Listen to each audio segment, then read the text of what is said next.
7:42 on this Tuesday. Good morning and welcome to the Hometown Morning Show with Tori and Kyle on the line. As usual on Tuesdays, every other Tuesday, we talk to Dr. Jaimie Ronchetto and find out the latest of what's going on in the vet world. Cinemavet.com for all your pet needs. Good morning, Dr. Jaimie. How are you?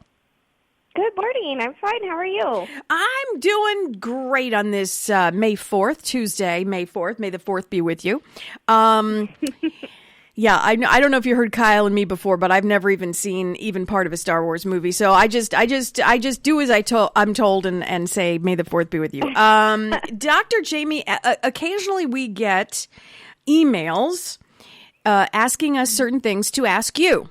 And we have an email here from a listener who has a dog, relatively young dog, older than puppy, but not quite adult yet. Okay. And the puppyish dog loves sticks, not to play with sticks, but to eat the sticks. Has an obsession with eating sticks. So the question the listener is asking you is, number one, is it dangerous? Should we take the sticks away? Or is it okay and the dog is just going through a phase? Right.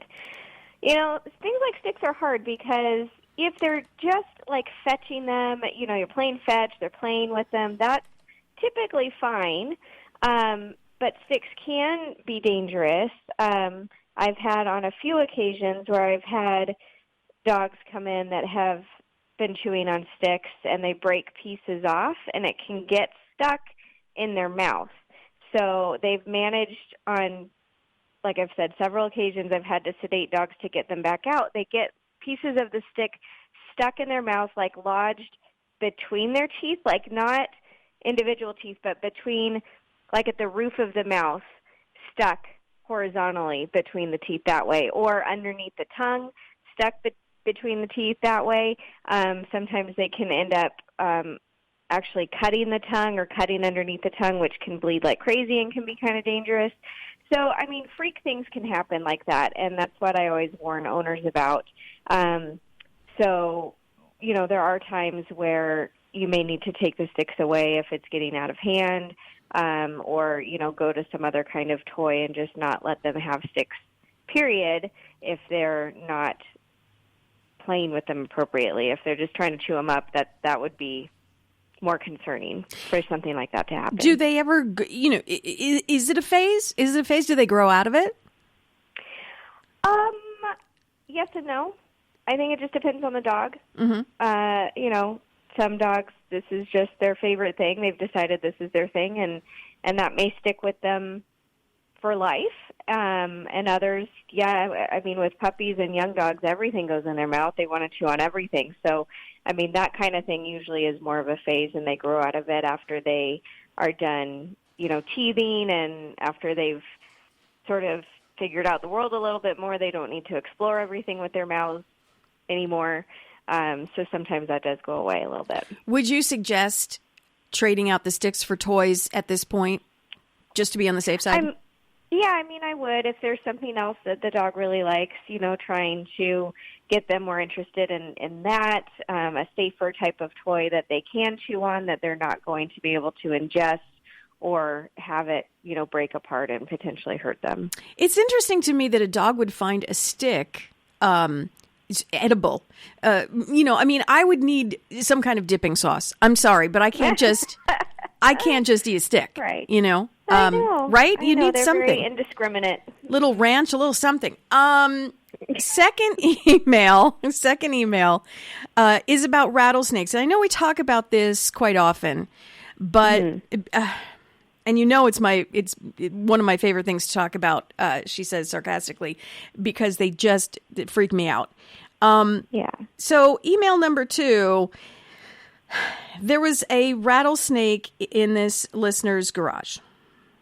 And the dog came scaringly close to it. So now, you know, you don't expect a rattlesnake to get in a garage. You know, that's not what you expect. What do you do what do you do in order not to, because you don't want to spook the snake, you don't want to, if the dog comes close, if you're with the dog, maybe the dog's not on the leash because you're not expecting it to be in your garage. What do you do in that type of situation to get the dog quickly away from the snake, but not to spook the snake so the snake bites you? I mean, it's kind of a weird situation. But what do you suggest regarding that? I mean, that is a weird situation. It kind of all depends on where the snake is and if the dog is already trying to provoke it or if it's just close to it but hasn't realized that it's there yet. Mm-hmm. I think in those situations, if you've seen it before the dog has seen it, that's a lot easier to get the dog away from it. Obviously, just calling the dog over is fine, but if the dog's already sensed it or knows that it's there and is really trying to sniff at it, then that becomes more dangerous because it's going to be maybe harder to get the dog away from it if it's trying to figure out what this new thing is. In either case, trying to stay calm and obviously trying to work as quickly as possible. But that's a hard situation. And certainly, once you do get your dog away from it, calling whatever proper authorities to try to get the snake removed. Don't try to do it yourself.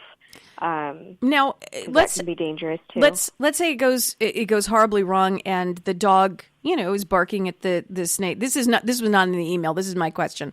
Let's say the dog is barking at it and kind of comes close enough to get bitten. You have told us before that baby rattlesnakes are extremely dangerous because they don't know how much venom they're giving out. They can't regulate that. Right.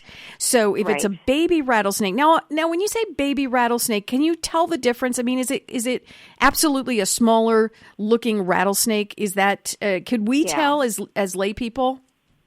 Yeah, I think you'd be able to tell. They're just a much smaller snake. And you usually see them, early in the season versus the big guys. Mm-hmm. The big ones, when they're adults, they can control it, and they, there's often times where they'll have what's called a dry bite, where they actually don't bite with venom at all, which obviously is a better scenario if you're going to have to deal with some kind of bite. You want it to be that kind. It's still going to cause damage, but it's not as harmful as if they have that venom with it. But the babies don't either know or don't have the capability to do a dry bite. So if your dog were to get bit in that scenario, I would recommend going straight to an emergency center to be evaluated to see what needs to be done. Like, did he truly get bit? Even if it's questionable and you don't know, you didn't see it, would be better to be safe and sorry, take him in, have him evaluated. And, if he did truly get bit, they can see where, they can monitor the swelling and get the treatment that he would need. Dr. Jaimie Ronchetto from Cinema Vet. Go to cinemavet.com. And Dr. Jaimie, phone number that we can reach you at.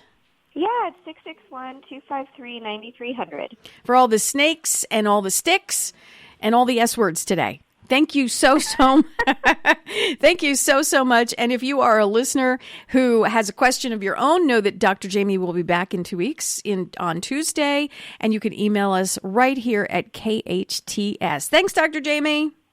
Thank you.